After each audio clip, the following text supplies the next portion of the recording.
This is Roman Ivanov, real estate coach with Tom Ferry and agent with Coldwell Banker. And as you probably know, I coach a lot of agents, and on one of the coaching sessions, I heard from my client that he's working with a lot of buyers who are waiting for the market to crash. And to be honest, I laughed at it. Not at him, but at those buyers who are waiting for the crash. Because what's happening in the market right now is the supply going up and demand is going down, and buyers thinking, well, if that's happening, rates are so high, why I should buy right now instead of waiting for the prices to fall? Well, it's not necessarily about the rates. Rates are rates. They're not going to change. Or if they will change, you can always refinance.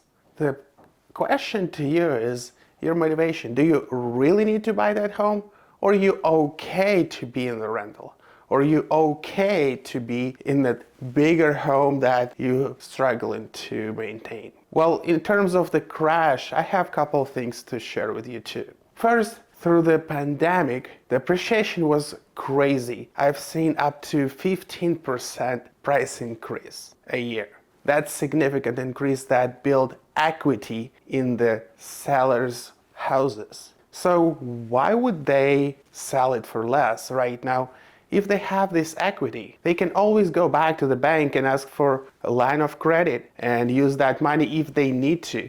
Or they can just stay in their homes. I see sellers putting insane prices these days just to test the market because they don't know what's going on. So instead of having the price reductions, I see price increases these days. Yes, it sounds like crazy, it sounds uncommon, but that's what's happening, and there is a reason for it that I wanted to share with you. Well, these changes, they make uncertainty, and uncertainty make pretty strange behaviors. When people scared, they start running, and that is what's happening. Sellers starting running, and they're running up, they're not running down, because they can. Compared to 2008, when we saw a lot of foreclosures and market crashed, what happened? We had these predatory loans when the seller owed more and more as he made payments. These days, mortgage market is a little different. After that crash, laws came into place, and now it's not the case. Now they can securely pay their mortgage and stay in their home if they need to. We still have pretty low supply and relatively high demand. So the balance is close. Yes, it's not as it was when we saw 10, 15 offers,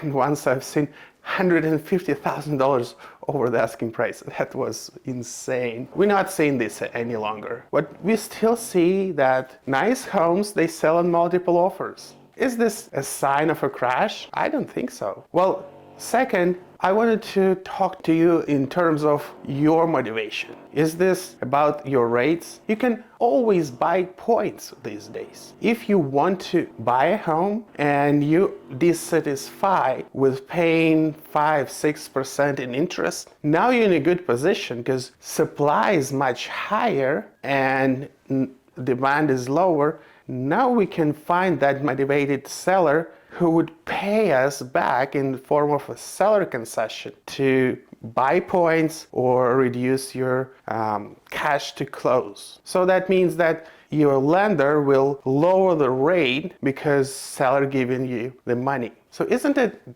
good thing? I think so. We have more options. We can still get pretty good interest rates by buying points, and then we want to move forward with the house that we need. So again, it's about your motivation. It's not about the market. It's not about rates. It's about you. Do you want to move? Do you want to continue paying your landlord's mortgage? And when you pay your landlord's mortgage, you're paying 100% compared to 6%. Such a big difference, isn't it? Well, think about it. And don't forget to comment what's your thoughts on this, and hit subscribe button, and I'll see you on the next video.